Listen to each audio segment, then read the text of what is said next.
and that's the end of an era. Got to say, mate, it's been epic working with you.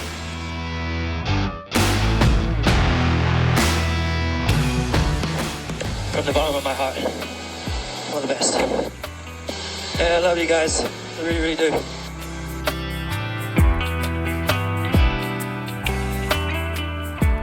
And welcome into another episode of Historic Hot Laps.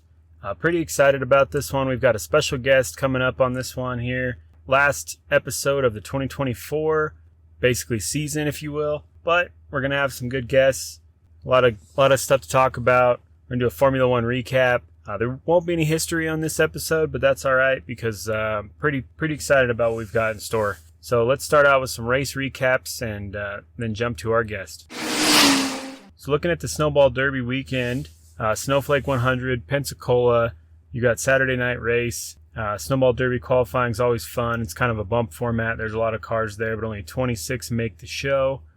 Gillen showed a lot of speed right off the trailer. Caden Honeycutt in that JRM ride quickly passed that up, taking the fastest speed overall. Honeycutt held the top spot most of the qualifying session, but then came old Ty Majeski, who was knocking on a track record door and setting the fastest time for the session for that snowball. You know, it's I guess more of a pride thing. When you come down here, you know you're racing the best of the best. These are the best guys in the country. So yeah, it's, you know, kind of bragging rights. If you set a fast time with the snowball, you know, everyone talks about Friday qualifying. The atmosphere is just electric. I feel like it's definitely the most exciting qualifying session that we have as drivers throughout the year. So yeah, it feels good to sit on another pole. Just a testament to how good our late models are right now. I feel really good about where our race team is at and where our late model program is at, and it's showing here this weekend. So, going into the Snowflake, the pre-race, to the Snowball Derby itself, the Saturday event, you had some super aggressive driving in that race. A lot of drivers just rubbing, bumping, kind of getting out whatever they've got left in them for the season. Track ended up having a couple issues. Had a big pothole that formed on the racing surface. This kind of paused things for 20-25 minutes while the track crew assessed and made the necessary repairs to make sure we still had a safe race. Moving back into the race, you had a big pile up with about 40 laps to go on the exit of turn 4. Most of the action for cautions came out of that turn 4 exit. Casey Roderick took a big hit in another turn 4 incident just after that. That one was pretty wild. I'm glad he's all right. Super hard front impact, but got out of the car on his own. He's doing all right. So thankfully, we've got safe race cars these days. Going into the win on this one, you had Stephen Nasse dominate the second half of the race, leading the most laps and getting the win to no surprise. He was pretty unstoppable most of the weekend, but definitely unstoppable on Saturday. Man, I'll tell you, it's just, I've had two big heartbreaks at this track. You know, the two biggest you can have between the Snowflake and the Snowball. And finally, to pull this one off, and we had such a dominant car and some really awesome racing too with the 3 wide and stuff. Man, it just feels really good. You know, being in this my family team car, my dad, everybody has put so much work into this thing, and it's a super proud moment for me. You know, I'll tell you, I'm not taking this for granted. Everybody that raced me tonight, you know, Matt Craig, them guys, I'm just really grateful everything worked out for me. So fast forward, moving into the actual snowball race on Sunday. First third of the race was a pretty solid battle between Majeski and Honeycutt. A couple of decent pileups, a lot of banging up of cars again. It's just, these late model cars are so fun to watch. Restart with 21 laps to go. There's more battles there between Honeycutt and Majeski. Just back and forth. There's some good mid-pack battles as well, but the focus was on the winner, obviously, and who was going to make it happen. Honestly, we all thought we were going to see a back-to-back with Stephen Nasse pushing super hard to catch Honeycutt with 2 laps to go. Had he had a few more laps, he might have made it. He clearly had the fastest car out there on track, but Caden Honeycutt kept it behind him, did some great defensive moves. Track lines were awesome to watch him kind of shift around and try to keep that lead, even though he was on little slower program, and he gets the win. So congrats to Caden Honeycutt on that one. Stephen Nasse still getting, a podium on Sunday and a win on Saturday. So a good weekend for him. Overall just a great Snowball Derby weekend. So pretty cool. I don't know if anybody's seen the trophy for that, but it's got like a big snowball, which is it's just a play on it, right? Because it's in Pensacola, Florida. But just a great just a great weekend of racing there. I don't know how to describe it. It was all for Jeff. The entire time in the race, I was thinking about Jeff and how I was going to win the race for him. He's done so much for this program, so much for racers in general. And Pat and Larry was just like a, hey, thanks, Dan. Appreciate it. They've done so much for our team. And Pat and Larry took a chance on me to run this weekend, man. And Jeff was a huge reason why I was running for him. So to have him not here, unfortunately, but watching from a better place. Let's talk about Abu Dhabi Formula One, final race of the season. Once we get through this race recap, we've got a special guest, so stay tuned for that. And we're going to recap a whole lot of Formula One stuff. F1 in Abu Dhabi, going into the final race of the season, Team Ferrari and that of Charles Leclerc had a 10-place grid penalty for exceeding their battery allocation for the year. Much like we talk about with Indy cars with engine swaps and things, you're limited to a certain number of things per year, and they exceeded that, so they had to take a penalty, but they still had a great car. Williams was another one that was looking at grid penalties right out of the gate for gearbox replacements, again exceeding the limits of what they're allowed to have. Going into practice, lots of rookies as this last season for teams to fill their rookie requirements. So FP1, you had a few different seats filled by guys that are coming up for possibly next season, some Formula 2 guys, stuff like that. Overall, though, even with the grid penalty taking place, Leclerc showed he's got the fastest car in FP1, takes the fastest time there. Moving to FP2, McLaren 1 and 2 was the fastest, Norris being overall fastest lap on that session. Both the Williams cars had issues in FP2. One had a mechanical and the other one had to get some floor repair done from hitting a curb too hard. Moving into FP3, that one was pretty calm overall. Again, McLaren pushed the track limits, showed their overall speed. Yeah, just showing that they're going to be dominant in this race. So this brings us up to qualifying. Biggest story of this one is Hamilton is in his final run of Mercedes, and he falls out in Q1, which is super unheard of for them in that program. Not a way he wanted to spend the final qualifying session of his Mercedes career. Rough second half of the season for that group entirely. They're unexpected to have such a rough qualifying session, but they had it. It is what it is.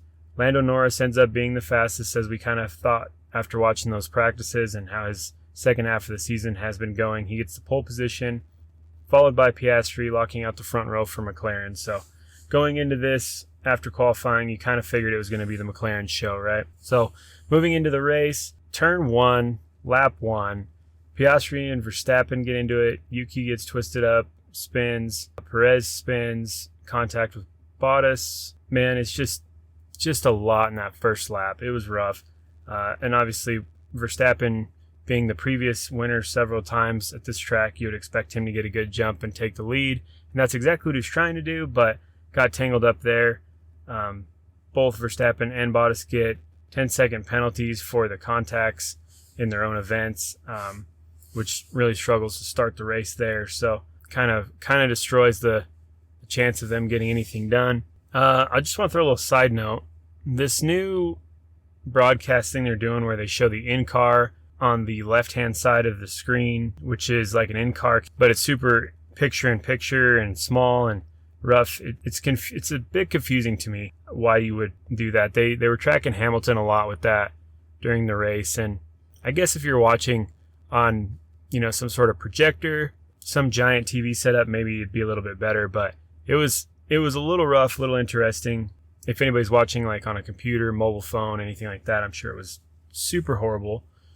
But yeah, overall, that was kind of interesting to see how they were doing that broadcast. And maybe they've done it in the past and I just haven't noticed, but it seems a little rough, a little rocky. So moving back into the race, Bottas had more lockup issues, contact with Magnussen. Both of their Grand Prix were done after that. So, and it's rough too because they're both kind of without Formula One rides next season. So not the way they'd probably planned for that to go, but it is what it is. Then overall, Lando Norris gets the win, wrapping up the Constructors' Championship for McLaren. Kind of dominated the race pretty much the whole time. McLaren's had nothing but strong presence in the second half of the season, really all year, but they really came on strong the last little bit. honorable mention, though, Charles Leclerc moved up 16 positions and ended up getting a podium spot. So had he not started in the back, he may have taken that prestigious win. And who knows with the Constructors' Championship what would have happened. Now, granted, both the McLarens up front helps that, but you never know. So that's the race there. The recaps, like I said, stay tuned. We're going to have a special guest, and we're going to talk about the whole Formula One season as a whole. All right, this week we got a special guest with us, somebody who's newer to the Formula One fandom world, but is taking it by storm, getting super involved in the stats and everything that's going on with it. So I'd like to welcome to the show, the very first episode with a guest of Historic Hot Laps, Mr. Joe Zigmont. What's up, man? How you doing? Oh, just living life out of the oil field, paying attention to races, so everything's good. That's what it's all about. Yeah. So, how long have you been into the Formula One fan world? So really, really briefly, pretty much the start of this season. Sound super basic here. Obviously, got started with the Netflix show, and kind of hook, line, and sinker from there. Oh yeah, that's the amount of stuff that has grown from that Netflix show is crazy. Oh yeah, and the way they make everything in a Formula One seem on that show, it makes it seem like super cutthroat. So you're like, oh man, there's a bunch of drama infused in here. But then you actually get into it, and it's like, all right, it's not nearly as dramatic as what they say it is. Yeah, they make it seem like it's real aggressive, which I guess at times it is. But yeah, you got the whole you can't swear in your post-race interview stuff, but then on the show they're just bleeping out everything, and it's pretty wild. But it's cool. It's definitely drawing attention to the sport. Yeah, and it's good. We cover a lot of stuff on this show, obviously, and we always say like any motorsport coverage is good for all motorsports. Like across the board. If F1's growing, then everything is growing in its own right. So absolutely. It's crazy because F1's been so big, and it was big in the States, 20, 30 years ago, and then it kind of fell off, and then now that it's back, and you've got Brad Pitt filming a movie and all this nonsense, and Netflix has that Senna series that they did. I don't know if you've touched on any of that yet. I just started watching that the other day. It's pretty awesome. Nice. I haven't yet, but haven't had a whole lot of time to do so. Right. Yeah, so it does pretty good, but we'll just keep it kind of basic. Just want to do a little recap of the season and the stuff that, kind of the top moments and things like that. Just go through it little by little. Like I said, this is the first time having somebody on here, so it's great, and I appreciate the time. Absolutely, man. So you went to COTA this year. I did. The Circuit of the America. How was that experience? What was the best thing about COTA? So, obviously being a super fresh into F1, the whole thing was just wonderful. You actually get into the track and seeing not only the F1 things that were going on, but the Carrera North American Cup that was going on, the historics that they had racing there. It was all really just fantastic. And when they're doing qualifying, and that was a sprint weekend as well, actually being able to move around since it wasn't a packed house until the actual race day. Me and my friend went and stood right across from the pit exit, going up that hill into turn one. It was super cool. Oh, nice. So it was a great first experience with it, just all around in that aspect, watching the races and all that. That's pretty cool. So you were actually able, during the sprint side of it, you were actually able to go, your ticket would get you into other areas and whatnot? Pretty much. Your ticket, if it's just the general admittance, you can walk around the entire track. Really, cool. The only time that you're getting anything that's not supposed to be in is if you're getting any VIP pass, or if you have grandstand tickets, then they actually will check your stuff to make sure that you have that said ticket to get into the grandstands or that area. And that the VIP area, going back to the paddock and all that, there's obviously security there and a long check-in process to get through it. Right. Yeah, I was curious about that because when you said that, because I know Vegas was super locked down, and I read a bunch of stuff online, you couldn't move from one stand to the other. You were very much secluded into whatever area you purchased your ticket in, and they were blocking views from the outside, and it's kind of a lot of negative press on that. So that's good that COTA was a cool experience. That's a cool venue and everything too, and it's awesome they run there. Obviously NASCAR's ran there in the past. Be cool if someday if IndyCar run there, but it's not really They have so many tracks similar to that. I don't think they will, but yeah, that's awesome. From a newer fan perspective, is there anything that you could improve with the COTA experience, or was it just pretty good overall? Aside from everything being, a hoodie being $600 and a hat being, $150, but the prices on stuff. But other than that, is there anything that could be improved on? Just their logistics wise of getting everybody in and out of the venue was a little bit of a mess. Race day, when we were trying to leave, we sat in our spot because we couldn't move for over an hour. Oh, nice. Well, so that was a little ridiculous. In Texas, so you can, just bake in the sun and all that. Oh, yeah. I mean, you get some road sodas in the back. It wasn't a terrible time. Right. That's awesome. So I guess that probably kind of goes into the worst part of the experience is just trying to get in and out of the venue. Yeah. That's really the only real niche I would give it. There's very few reviews on racetracks where you just put that many people in one spot and get them in and out. It's weird because, obviously we've all had experiences with professional sports and, hockey or whatever the case may be. And a lot of times, a lot of places are set up nice and can get you in and out, but something about racetracks, like it's just impossible to get. And maybe it's just the amount of people, but it's just hard to get in and out. Yeah, that's a very good point. I know there was upwards of 400,000 people there. So yeah, it's quite a bit. That's a lot more than 20,000 in an Avalanche game or whatever else. It's a big moment. So I guess from there, we know the season's over now. Post race of Abu Dhabi now. We know all the championship stuff. What is let's do a top 5 moments. I don't know if you came up with 5 things to talk about, but I'll probably start with number 5 and work our way to number 1 on my list. But what would be your number 5 moment of the season? So my number 5, I would have to give it to the Alpine boys doing a double podium. That was kind of big for them. That was kind of exciting to watch. It was Brazil, wet races. It was really cool. I forgot all about that when I made this list. I didn't even think about that side, that double podium side of it. But that's all right. That's good. That means we got different stuff. But yeah, that is big for them. Absolutely. That was a wild race anyway. That absolutely was. That kind of touches. So I've been watching this Senna thing on Netflix I was just talking about, which props to shout out to Netflix because it's a super cool series, and you'll see it at some point, I'm sure, because it's a super good one. But he talks about in there, because Senna didn't get his real big break. He was always kind of cheated out of stuff for a while, but until the first real F1 rain race that he did. But yeah, so Senna in that episode, he talked about how all the cars were different until it rained, and that kind of equaled out all the cars at that point because you can only go so fast in the rain. And that's when the driver's skill really showed, and that's when he would win his first F1 race and everything else. So it's kind of cool. You mentioned the Alpine getting the double podium because they have good drivers, but their equipment's not as good as the other guys, in the field. Oh, yeah, absolutely. That shows time and time again that Ocon and Gasly are always getting shafted out of something. Cars breaking down on them, and usually they'll be putting in good laps, and then out of nowhere, engine troubles. Right, yeah, it's just one of those quality things, and I don't know, we'll see. Maybe they'll have a little bit better luck this next year, but yeah, it's kind of cool. It goes hand in hand with that episode I just watched the other night of that show. That's a good show, man. So I highly recommend it to anybody who's listening. But yeah, moving. So that was your number 5, was a double header from Alpine on the podium.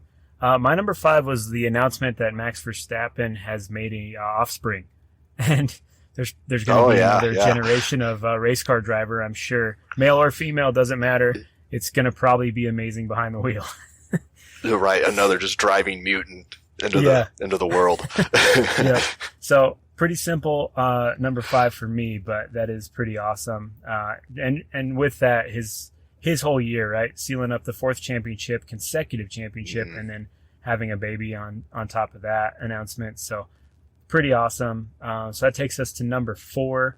What'd you have for a number 4 of the year?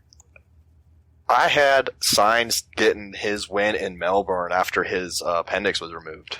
That was pretty cool. Obviously, those guys are fighting a lot of G-forces, so for him to come out of surgery and turn around and snag a win is fantastic. And I'm a huge Sainz fangirl. Right. No, that's cool. Yeah, that is a good one. Another one I didn't have, so that just shows this season's been pretty solid with stuff to pick from. But yeah, that was impressive for sure, and it'd be interesting to see how he lands this next season as well, since there's quite a bit of driver shakeup. Oh man, it's a little ridiculous, and we'll see if his choice was wise or not. I was actually kind of having the same conversation with my dad the other day about just theories on why he went with Williams, and he brought up money, and it's like I think if he solely was on money, why wouldn't he go with Audi? I mean, the third biggest automaker in the world, they got plenty of it. Yeah, I think that old James Vowles had something in development that maybe not for next year, but for 26 when all these regulations change. Well, whatever he's got in the mixing pot there was something that Sainz feel he could get a hold of. Yeah, and I think he's getting to that point in his career where he's trying to figure out how he's going to, run the rest of his career, right? He's kind of getting to that age where, like, these drivers age out so quick out of F1 that, what kind of long-term deal? He's obviously going to get a longer term with Williams, assuming he performs just at whatever level. Williams, obviously is shaking things up by dumping Sargent and everything, but I feel like a name like he's got and the reputation he's got, it's probably more of a long-term deal than anything, when it comes to career, because these guys are so disposable these days. Yeah, absolutely. It's always with F2, people coming in ready to take your seat. Oh, yeah. Yeah, it's wild. So that's a good number 4 pick for sure. So my number 4 was actually the Canadian Grand Prix with George Russell taking the pole for the first time in his career. Jorge Russell getting it done. I'm honestly not a big George Russell fan overall. I think he's a little whiny, but especially after this last weekend stuff with Max. But right. honestly, like, first big moment of his career, like, deserves something. He's obviously got good equipment, but Mercedes wasn't a huge competitor this year unless you looked at Russell's setup. Like, he was obviously showing he's the faster of the Mercedes, which going up against, Hamilton is just wild that anyone would outrank a legend like that. But so pretty much just George Russell taking the podium on that race after getting the pole. Max obviously won that one, but yeah, George had a good weekend. He got the pole and then ended up third place in the podium. So that was my number 4.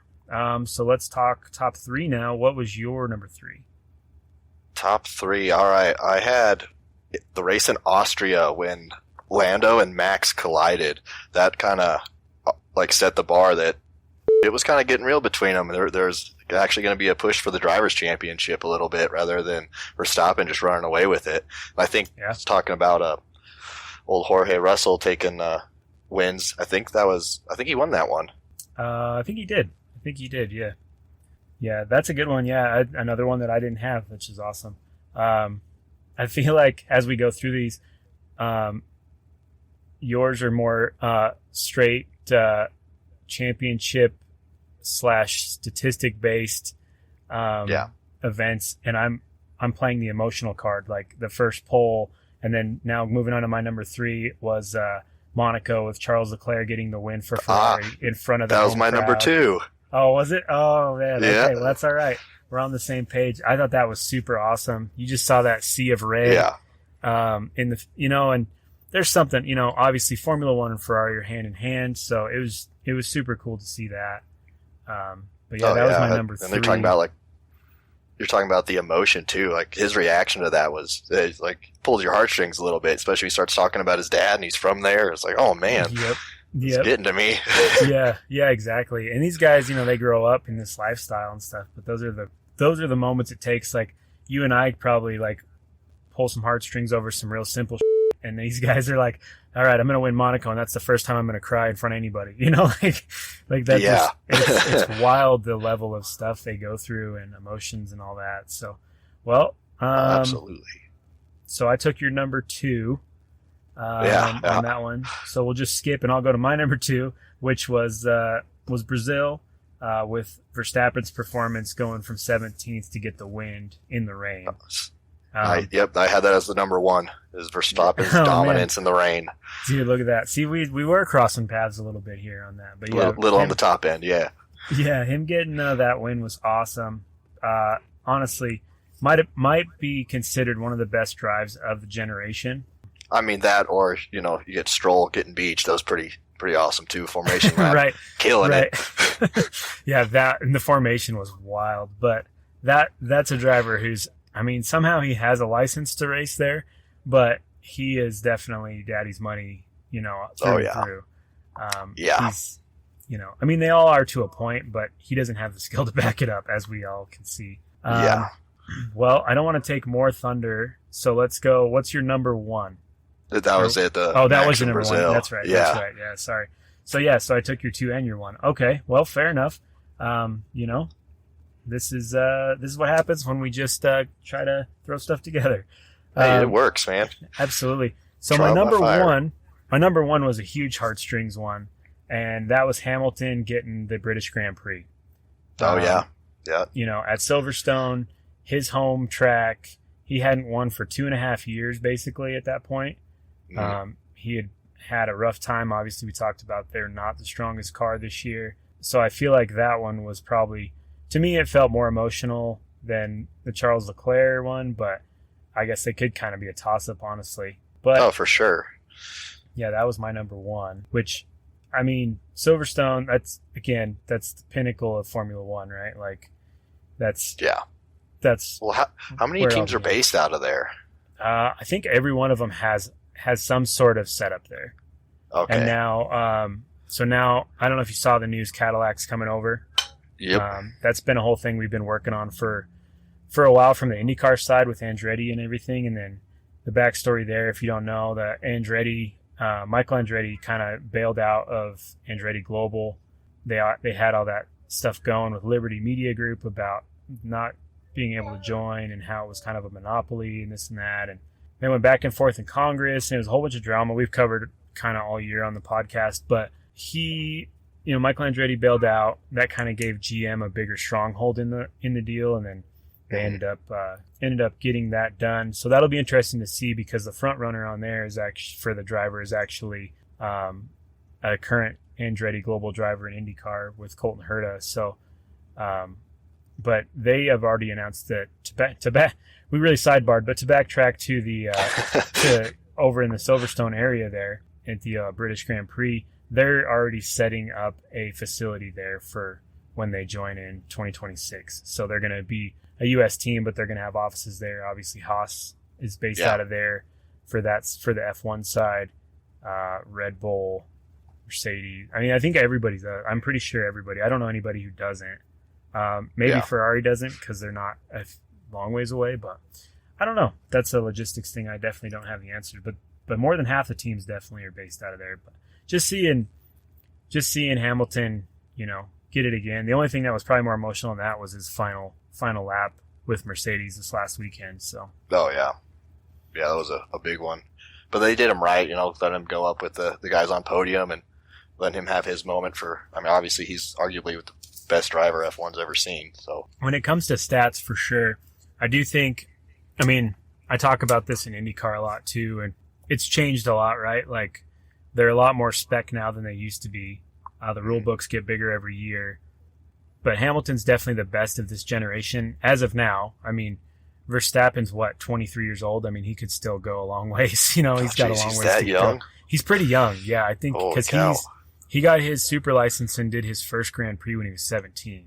Yeah. So, yeah, he could easily be the greatest, but they're definitely both up there neck and neck for that. So, yeah, I don't know. Hamilton, he's always going to be a legend. Consecutive, everything else. That run he had, in the 20 teens was wild. So, yeah. But yeah, so I guess moving on from there, let's talk about our 3 favorite drivers. I'm sure we're going to cross over on this, probably 100%. But top 3 driver performance for the year, just so I don't take all the thunder. I'll start out with my number 3, and I'll let you do 2, and then we'll hopefully have a different number 1, but I doubt it. All right. So number 3, I had Charles Leclerc. Yeah. because he had such a solid second half of the year, and really he's what kind of kept that constructors battle going. To a point. I mean, it was a wild year for that. Usually that's wrapped up pretty early, but so just pretty basic. Charles Leclerc with Ferrari. That's my number 3. So let's jump over. Did you have him on your list at all? Yeah, I did. I had him on 3 as well. Oh, perfect. All right. I feel like we're going to match hand in hand here. What was your number 2? Yeah. So like I said, I'm a Sainz fangirl. So him and Lando, I think, are tied for that number 2. Okay. Just as you mentioned, everything kind of going off stats. Looking back on Sainz's career, he's had that slow growth to him.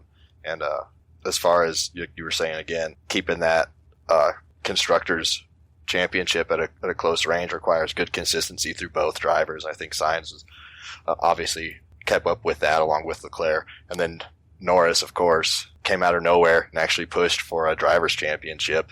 Oh yeah.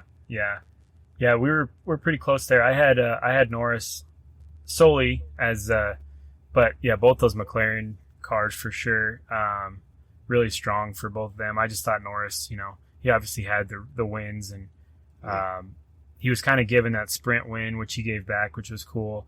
That was awesome to see them do that. But yeah, then locking up the Constructors' Championship and getting the final win of the year, he was definitely my number 2. So yeah. I'll let you say number 1 because I'm sure it's the same as mine. Oh, the Max Verstappen. Yeah. Oh. That's the one. That's the one. That's my guy. He had a lull in the middle of the season, which was crazy, but then I think he kind of got that momentum back in Brazil. Showed his real skill. Again, the Red Bulls, clearly we didn't talk about them in the Constructors' Championship, so they weren't the strongest car, but Max still was able to get the 4th championship without having the best equipment, which again means he's clearly the best driver, because you can take a mid-running car and put it, in the winner's circle week after week. So, or at least in the podium, you get the points. So yeah, pretty he didn't awesome. have much help from old Checo after the midway point of the season. No, he did not. And unfortunately, with that lap 1 issue this last weekend, I lost money on Verstappen, but that's okay. I won money on him the weekend before, so it's fine. Don't know if I recommend getting into sports betting. It's a new thing for me, and it's becoming quite an addiction. Luckily, I have some self-control, but small bets are still bets to me, so I'll just keep them small for now. Luckily, Max did pretty well for me, and I had a long shot bet on Ganu last weekend, and he got in the points. Yep. And so I've been playing on house money for a week now, which has been nice. Hell yeah. That's my own side thing. But so obviously we cover a lot of stuff on this show, a lot of different championships and series and anything racing we can think of aside from two-wheel stuff, because honestly I still like to watch MotoGP and all that, but I just don't have time to cover literally everything. Right. But so we knew coming out of Vegas that Max Verstappen had locked up the championship. So as somebody who doesn't follow 10 different ways of deciding championships, how do you feel about how the championship is decided? Going into, 3 races left in the season, but you already know the championship outcome. Obviously the constructors battle's fun, but that could still be something, say Red Bull had the most dominant cars this year, then we probably would have locked up both of those things in Vegas. Does it take anything away from those last few races, or how do you look at it being kind of newer into the sport of it? I mean, I think they do a good job of it. Yeah, you're still going to have dominant performances, but you look at the past and like with Hamilton coming up and then this huge run Verstappen's had, like, it can be decided way before. So the fact that it goes to 3rd race from the end it still keeps things exciting. And then there's always the midfield battles on who's going to win those. So that's true. Yeah. It's always seeing who can get in the points and everything too. Super exciting. Yeah. So I all in all, I think it's done well, or as best as it can. But I also haven't heard very many theories on an alternative version of it. Yeah. I mean, there's definitely, most of them are on a straight up point system, which is basically what that is for Formula One. And that's, in my opinion, that's the best way to do it. For instance, If you look at the NASCAR, there's a lot of stuff this year with the NASCAR playoffs because they do a playoff format. So they do like a round of 16 and then 4 guys get dropped out after 3 races in a round of 12 and then so on until you get to your last race is your final 4. Okay. But the guy that won the most races didn't make it to the final 4 this year because his last couple of races leading into the final 4 weren't very good. And so the way they base it, he didn't qualify for the final 4. So the best driver, hands down, I mean, without question, the best driver of the season didn't even get a chance to fight for the championship. And the guy that was running, who squeaked into 16th place on a technicality because another car got disqualified, he didn't even make the playoffs. But then a guy got disqualified, so then he made it in. He makes it all the way to and wins the championship. So he had going into the playoffs, he had 0 race wins. The guy that had 6 race wins didn't, he made the playoffs, but he didn't make the final 4. So there's a lot of back and forth on that, right? So yeah, I can see how that one would kind of thread the needle every now and it's tough. It is exciting in the fact that you don't know who the champion's going to be until the last checkered flag of the season. So I think that's why they keep it. But there was kind of a hybrid, which was a chase for the championship, which basically was starting over your points. You take the top 10 drivers, and those guys then start with like 0 points and then work their way through the last 10 races. And that was kind of a similar thing. You had a better chance of going to the last race not knowing who was going to get it, because there was always still 3 or 4 guys eligible. But yeah, I was just curious, as a newer fan to it, what you thought. But you're right. Yeah, you do still have the mid-pack battles. Like I said, we had Constructors Championship stuff up until the very last minute on this one. Most other series do the same thing, so it's not like they can really be compared differently as far as that goes. But so I guess moving from there, we can cover a little bit about some stuff coming up for the 2025 season. Doing a little research of what was going on for 2025. I didn't realize it is the 75th anniversary of F1. It is. They're doing that huge 75th release, or did they already do that? I think it's in January. Okay, I wasn't sure if it was right afterwards, but I think you're right. I think it's in January because I talked about it and how to get tickets on an earlier episode and how you probably couldn't get tickets, but if you wanted to try, here's how, yeah, they're doing a big thing there. 24 round schedule, 6 sprint races as of right now, unless they change it. Are you planning on hitting any races this next year? So the old lady and I are hoping to get up to Montreal this year. That'd be cool. Yeah, that would be a cool one for sure. Yeah, that would be fun to see.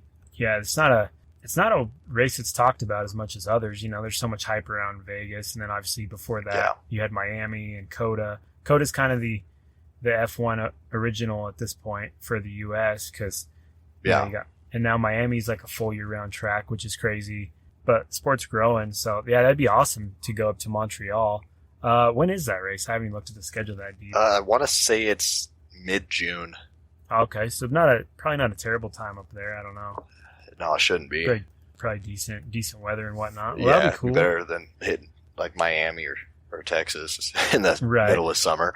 Yeah, exactly. Well, yeah, hopefully that works out. That'd be awesome to see. We'll definitely have to review if that is the case. Absolutely. From there. So looking at it, obviously they've talked about it a little bit, but 2025 is the last year with the current engine specs, with the V6 turbo hybrid. I don't know how far that'll go. That'll be interesting too with GM coming in 2026 because it'll be a new engine for everyone.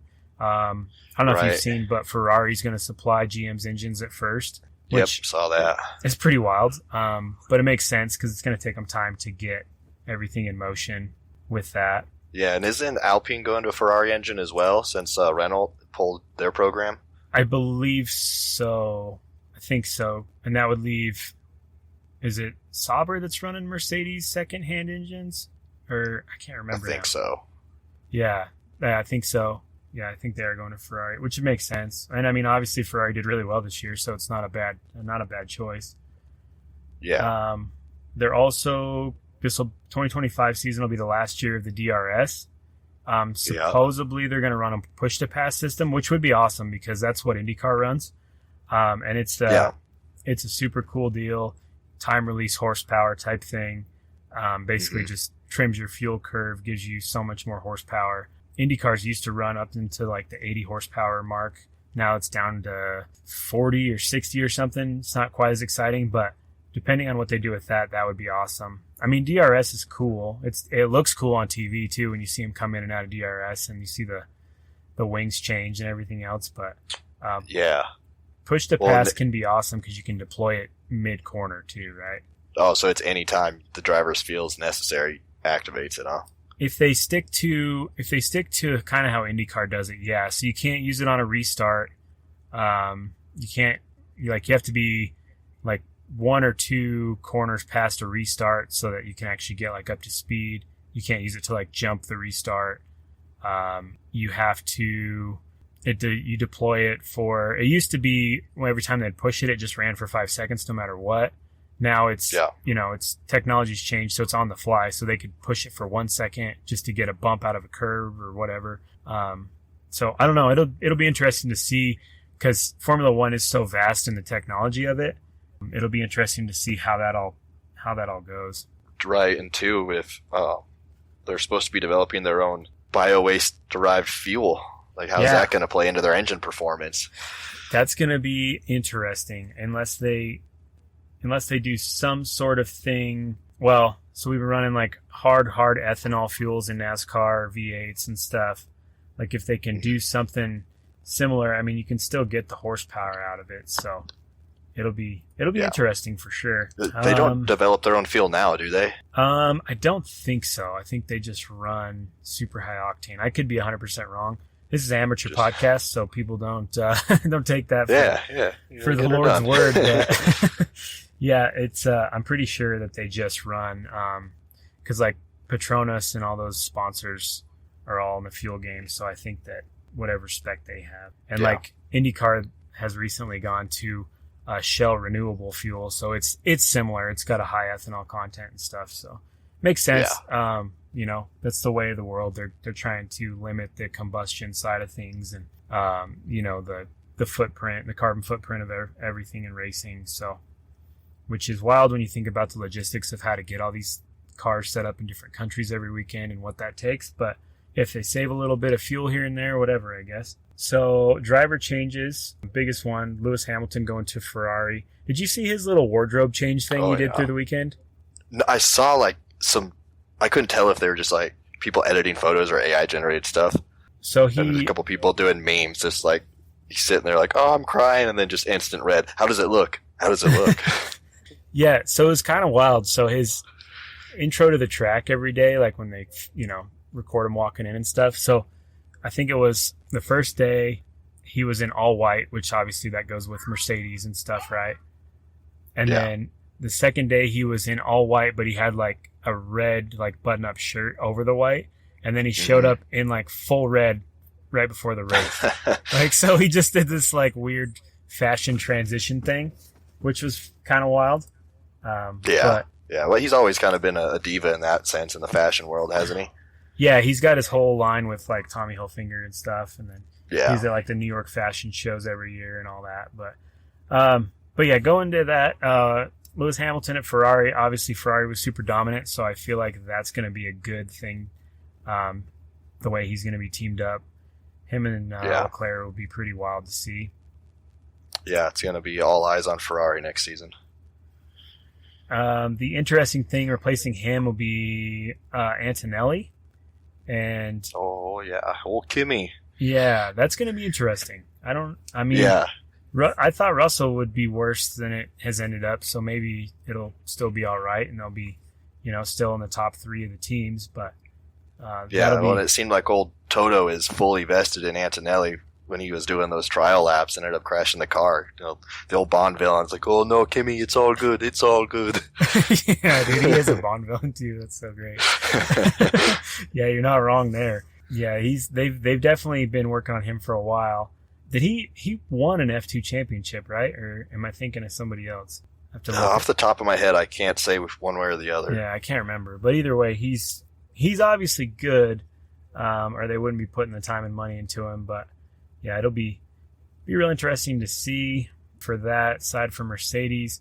Got Sauber's got their shakeup with two new drivers altogether. Because you got Hulkenberg's going into one of them, and then have they announced their second driver? I can't remember. I believe they have. Although I just can't remember his name. The only spot I thought that was still open was the other Red Bull Cash App car. Oh, that's right. The one that what is it? The one Ganu's leaving? Was that? Yeah. No. No. Oh, he was. No, that would be between.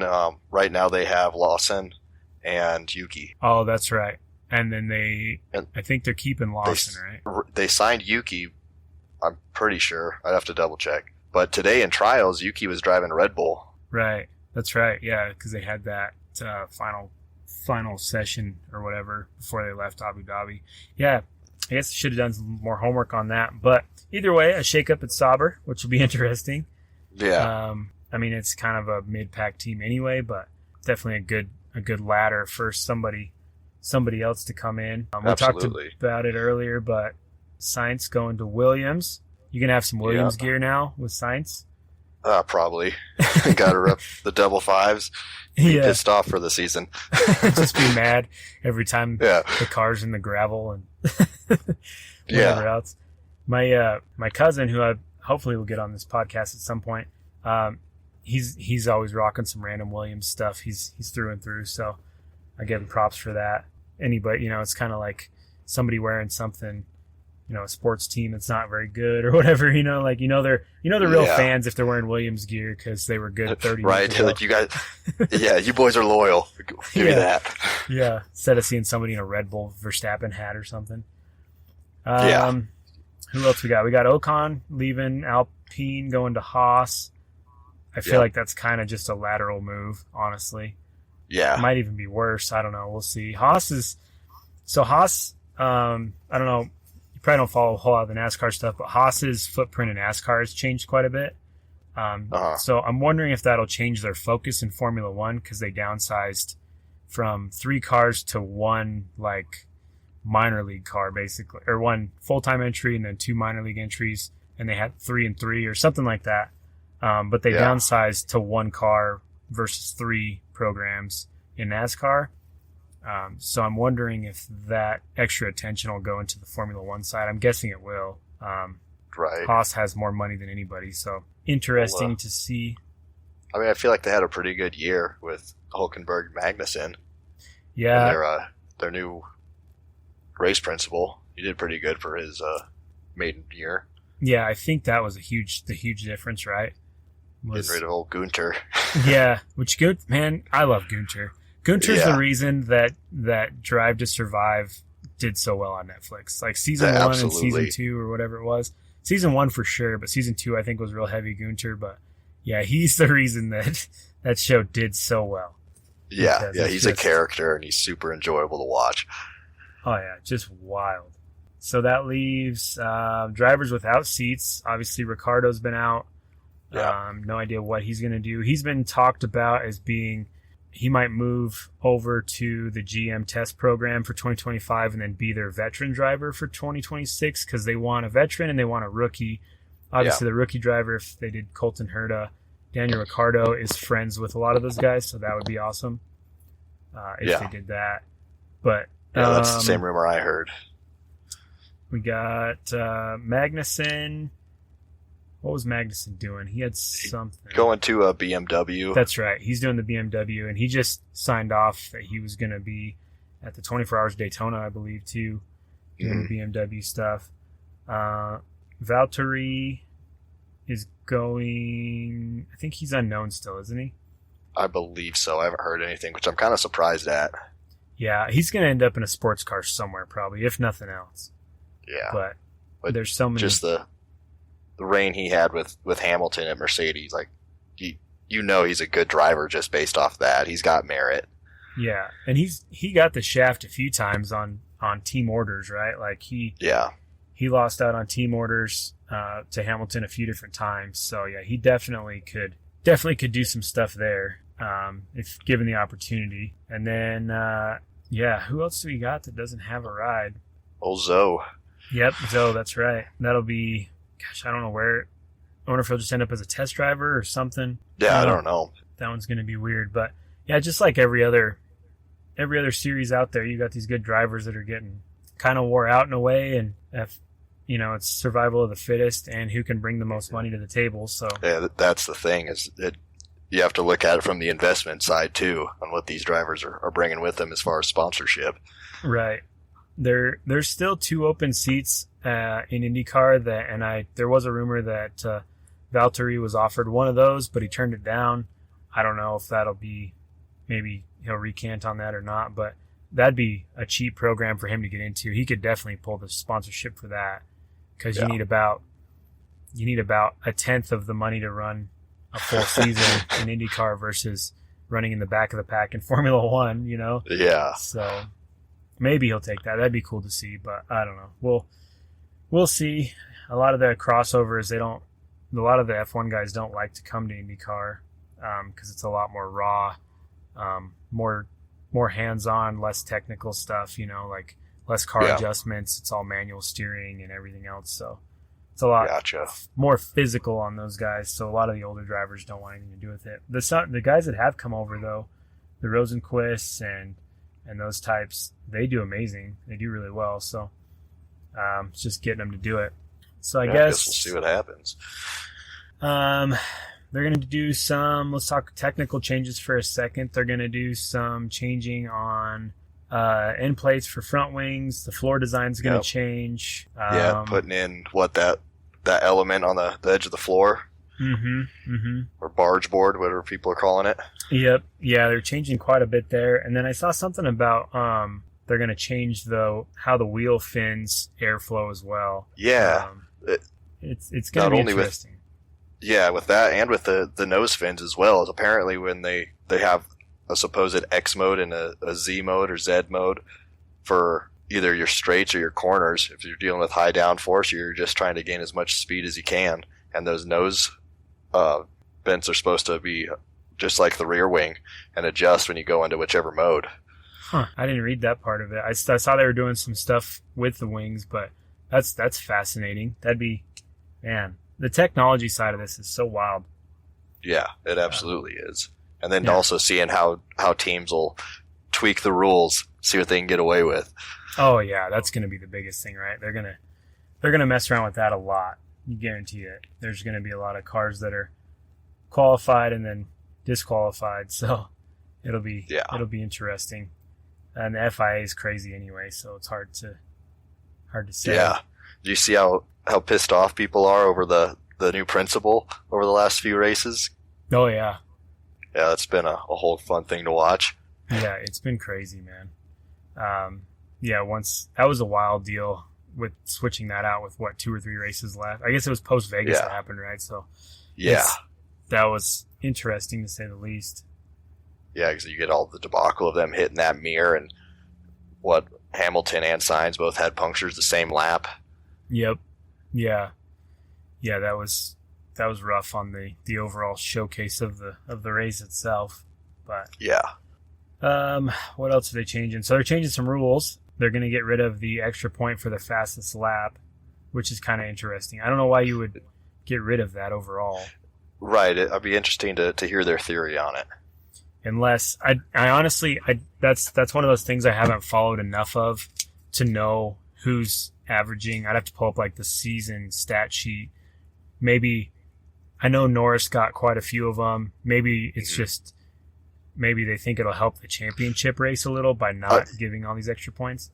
Yeah, too. And I think maybe the most prominent reason why is you look at what VCARB did when the race started getting really tight between Verstappen and Norris, and they put Ricciardo on sauce. They're like, go get that point. Make sure Norris doesn't get it. Right. Yeah, that's true. That is true. Just conflicting interests between, shared teams. Right. Yeah, shared engine manufacturers and stuff. Yeah, that's a good point. That's probably their biggest thing, is just to simplify the points in a whole roundabout way, I would guess. Yeah. Then the only other thing I know of at the moment, the young driver program, they're changing that to, right now I believe they have to do 1 driver a year in an FP1 type test. Now they have to do it twice a year to keep their whatever they want to call stay in good standings, which they consider young drivers someone with less than 2 Grand Prix race starts in Formula One. So any Formula 2 drivers that haven't done a Grand Prix in F1 or Formula 3 or however you look at it, you saw McLaren had Pato Award out of IndyCar there at the Mexico FP1, which he's on his way. He's coming over. It's just a matter of when. He's amazing in IndyCar. He's got the biggest fan base that IndyCar has ever seen. Why is that? He pushes hard too. Like, he really, really tries to showcase himself and his home country pride. There hasn't been a top Mexican driver in IndyCar since like the late 90s, and even then they weren't the top. And he's wild. He's very aggressive, way more aggressive than other guys. Every race he's got some crazy slow motion replay highlight reel of all the saves where he just pushed it too hard in the corner, but he kept it straight. You see the steering, like I said, they're manual steering, so you see the steering wheel all over the place, and he's known as the fastest hands in the league because he can catch his car so quick. He came in, he almost won the Indy 500 this last year for the second year in a row. He's just so close to achieving all this greatness. And then driving for McLaren in IndyCar, he's obviously got that connection too, right? So but yeah, he's one of those guys. He sells more merch than anybody else. He's got his own, everybody else just sells a couple pieces at the IndyCar trailer. He's got his own trailers. He's got his family pushes hard. He's got a website where he sells literally everything. He's got his own line of pajamas. Like, it's wild, and he's hilarious too. And he's just great. He sells sombreros on his website, and then he'll do like, you buy a sombrero and you could enter to win like a meet and greet at the race and like all this stuff. That's super cool. Yeah, it's just wild, man. He does some crazy stuff, but you're gonna have to get in the IndyCar now. Dude, it's the best. I'm gonna try to go out and do a couple things this year. We'll see financially if it works out, but go out and hang out with my dad out there in Indianapolis would be fun. There you go. Have a good time there. But yeah, so that'll be cool to see more young drivers. But again, that kind of goes back to, we've got all these new drivers coming in and good drivers that aren't washed up yet, that don't have rides. So it's going to get complicated one way or another, but it is what it is. That's about it for the wrap up on the 2024 season. Do you think, this is just a random question I just thought of, do you think as the fanboy for Sainz, do you think Sainz will be in the points this next year in that Williams car? Definitely more than they have been. Right. just because he's got a trend of doing better and better each season. So it'll be interesting. I don't know. I guess to almost re-answer that, he's always gone up a step with teams that he's gotten onto. Right. Yeah, that's so fair. I know that's going to play a fact into it, but I don't know. We'll see how much drive he's got when he takes a step down on what the team can provide him, and see if he can push hard under a more restricted restraints. Right. Yeah, for sure. As long as he does better than Sargent. Yeah. Sargent just did a test in IndyCar, but he's not, unless he takes one of these lower level, there's only the car that is left to fill with seats. They've got 2 cars available, but they're low end. Like they're the low end of the field, and usually that car fields multiple drivers just because they can't ever get a full budget and whatnot. But he tested with a pretty decent team, and did pretty well. He was the fastest overall in the test once he got the rhythm of it, which is no surprise. I mean, they're a lot simpler car to drive. They're like moving back to, say, like an F3 car, but with more power. They're a lot simpler. Okay. They just have a lot of power, not as technological advanced as a lot of them in Formula One, but yeah, still a lot of power in them.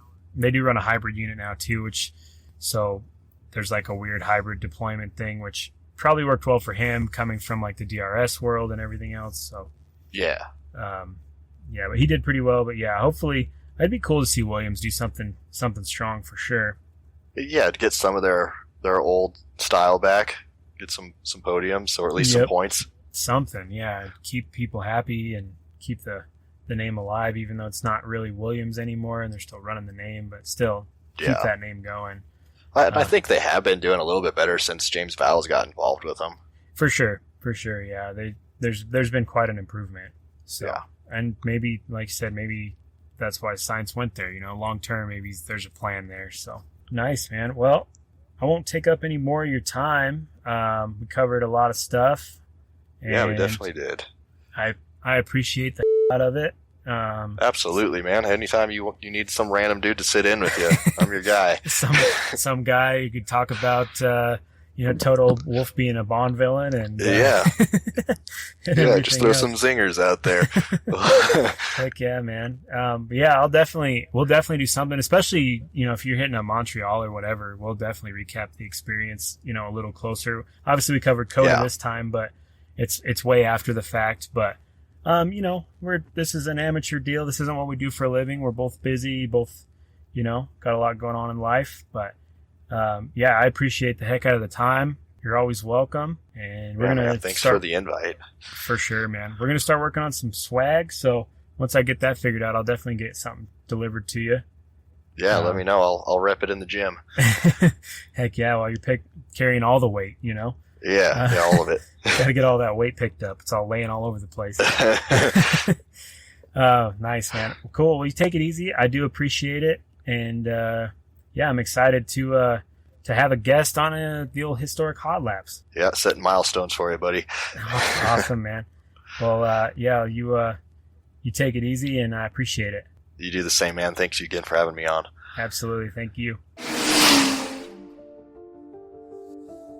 Hey, y'all, I don't know if any of you like true crime podcasts, but how about Australian-based true crime podcasts? Crime Scenes with Coffee Beans is a great take on that. True Aussie murders, caffeinated. Join your host, Belinda Brady, as she takes a deep dive into some of the most gruesome, brutal, and unbelievable Australian murders over a cup of coffee or two. Some murders are well known and etched into Australia's crime history, others not so much, but each as brutal and real as they come. Coffee is not mandatory to listen to this fortnightly true crime podcast, but it certainly helps. Join Crime Scenes with Coffee Beans on all your platforms, including Spotify. Give it a listen and see how you feel. Right, again, I'd like to thank our special guest. Hope you all enjoyed that. Just like to touch on some news subjects before we let it go on this one. Wrap up the year with some of the news that's in the industry. So let's kick that off. Toyota Performance is leaving the NHRA following next season, putting their efforts into other motorsports opportunities, perhaps. I don't know if that will happen or not. We've been talking about maybe another manufacturer in IndyCar. That would be sweet to see. Don't know that we'll see it, but you never know. F1 legend Kevin Magnussen is now officially part of the BMW M-Works team. He will be running their V8 hybrid next year, but have yet to confirm if this is going to be a World Endurance Championship effort or a IMSA effort at this point. Andy Lally is retiring after the Rolex 24 race in 2025. He will end his sports car career and begin a career as president of the Trans Am Series. This is a great move for that series to gain some momentum. We talked about in previous episodes, adding another layer to that, and hopefully he can bring his knowledge, sportsmanship to the series. As of right now, we've got 15 American drivers entered into the Australian 2024-2025 sprint car race season. The biggest event's happening at the end of December at Perth Motorplex. We know a lot of that crossover is the high limit guys and whatnot, so that'll be exciting to see. Currently, following the Chili Bowl registrations, entrants currently sit at around 263 cars, 4 of those being repeat champions, 57 rookies, representatives from 199 cities, 32 states, and 6 countries. So pretty wild how popular that's going to be and how that's going. So exciting to see that for everyone. Moving over to IndyCar news, Devlin DeFrancesco has signed a multi-year deal with RLL for the number 30 entry. We had speculated on this in the past, and it's officially been announced, so that's exciting. Hopefully he can do some stuff with that program, get them back on the map. Connor Daly and Polka Dot looks like they have teamed up partially for a season. At a minimum, Polka Dot listed their motorsport sponsorship schedule online, and it looks like it includes St. Pete, the Thermal Club race, the Indy 500, Road America, and both of the Iowa races. So we can hope that we see that Polka Dot ride once again and see some good representation there from Polka Dot and Connor Daly. They did not announce Connor Daly as a driver, but that is just the assumption since he is the Polka Dot guy. Dreyer Reinbold with Cusack have fielded 2 cars for the Indy 500. Right now it's looking like Ryan Hunter-Ray and Jack Harvey will both run those DNR cars. Obviously last year the Polka Dot DNR ride with Connor Daly, who we just talked about, but knowing that he's trying to land that JHR ride for the season, It's no surprise there that Ryan Reidenbolt had to figure something else out. Catherine Legg has been recognized for her Women in Motorsports and ELF sponsorship activation at the Indy 500. 2 advertisement Clio Sports Awards for her efforts with ELF. So pretty cool. Not like a real racing thing, but just that she made such momentum with that program that she was recognized in the advertising world for it. Andretti Autosport, or as it's called for now, has brought over 2 ex-NASCAR executives to the team. Doug Duchar, who has experienced the team with GM competition, will come over as the Chief Performance Officer. Not really surprised there, going with the Formula One deal and what's going to happen with that. Joe Gregory, who was a former Vice President of NASCAR and Sonoma Raceway, has been named as the Chief Operating Officer. So a lot of moves being made now that Michael's out of there full time. Be kind of interesting to see how that all pans out. Jamie Chadwick has announced a ride opportunity in the 24 Hours of Le Mans in the LMP2 class. Going the sports car route, it looks like, for her. She will be pursuing that moving forward. She made a statement to Andretti thanking them for their time and their development, saying, "Thank you for an incredible 2 years. Although IndyCar isn't in my immediate plans, I'm super thankful for everything I've learned and experienced with this fantastic team.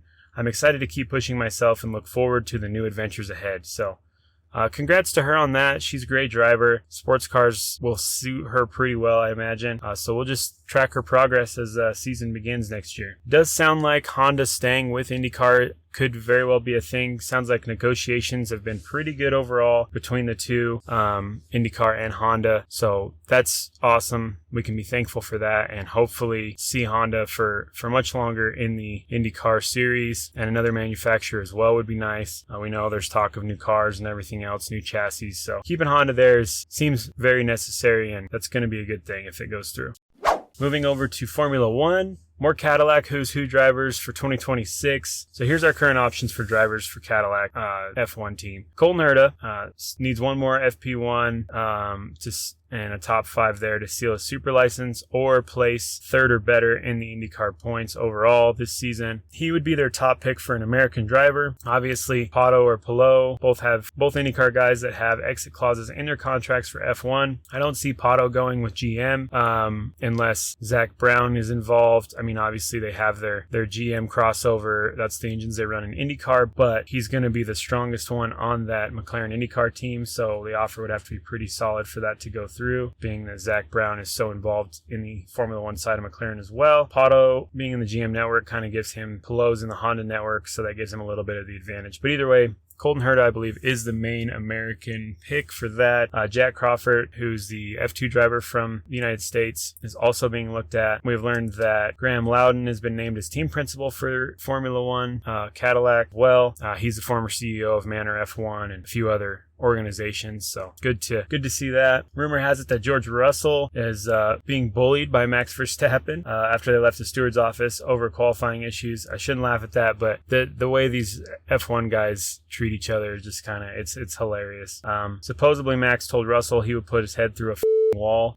Not sure how much truth there is to that, but I could see that happening either way with Mac. I don't know. It's kind of a funny rumor and something that came up online. The Chinese Grand Prix will be extended to 2030 as the latest news on the negotiations there. So no surprise, that's usually a pretty big event. So good to keep the Chinese Grand Prix on the schedule. Sergio Perez insists that he will be driving for Red Bull in 2025, despite all of the rumors that he won't. So I guess we'll just see how that all shakes out.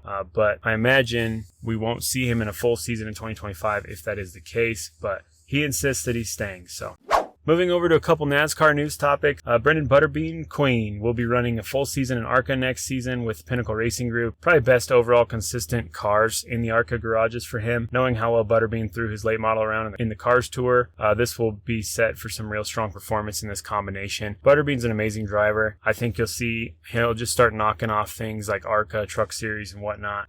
But yeah, we'll just see how he does this next year in ARCA. The vocal stuff about schedules has been coming out, discussions this offseason, and it does appear that the Chicago Street Race has netted around $50 million in debt to NASCAR to put this event on. clearly they are not going to make that money back on a race weekend. So that being said, Chicago is on the schedule currently, but it is a massive hemorrhage of money for NASCAR. So we'll see what kind of negotiation deals come there. If it is renewed, it is a very popular race. I think it does get a lot of eyes on the sport, which is great. Obviously, SVG coming in that first year and winning was wild and really boosted the sport there. So it'll be interesting to see what NASCAR decides to do with that money and that debt that comes from that race. Last thing is kind of a silly one, but those cute little green ethanol biofuel decals that surround the fuel fill port on these next gen cars will no longer be mandated by NASCAR. Up to this point, they've been mandated. You had to have them, this and that, but they do make it stand out where your fuel fill is. So that part is super nice. However, since they are going to change that, I bet we do see some graphics, some changes, some other things from these teams to make it more noticeable where their fuel port fill is. So we'll just, we'll see how that goes and what they come up with to go around those. That's about it for our episode today. Again, thank you for tuning in. As always, like, share, subscribe, follow us on all the platforms. We are on Instagram now, so check that out. And again, thank you to Joe for being our guest on this one. And to all the listeners in 2024, we're going to be back. We do appreciate it. Keep it going. Stay safe, and thanks for tuning in.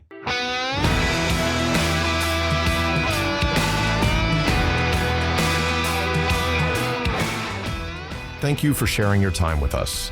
If you enjoyed today's episode, make sure to subscribe and leave us a review wherever you listen to your podcasts. Don't forget to follow us at Historic Hot Laps on X and all your other social platforms for the latest updates and sneak peeks into upcoming episodes. You can reach out to us directly at historichotlaps@gmail.com. Send us your feedback, questions, comments, opinions, and additional subject matter you'd like us to cover. Thanks for tuning in.